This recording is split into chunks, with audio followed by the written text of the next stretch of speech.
একটি বছর এখানে এই মাদ্রাসায় সময় দিয়েছ, পরীক্ষা দিয়েছ।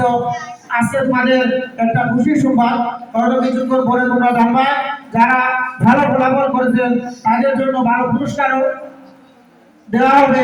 এবং এই পুরস্কার তাদের মধ্যে সীমাবদ্ধ নয়, আমরা এই পুরস্কারটাকে উপলব্ধি করবো আগামীতে আমিও যেন সেই পুরস্কার অধিকারী হতে পারি।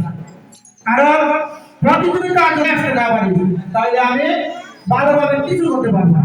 আজকে যেন আমরা শপথ করবো এবং আমরা চিন্তা করবো আজকে যারা এখানে প্রথম দ্বিতীয় স্থান অর্জন করে পুরস্কার নেবে, আমি যেন 2026 সালে সেই পুরস্কারটা শুরু করবো।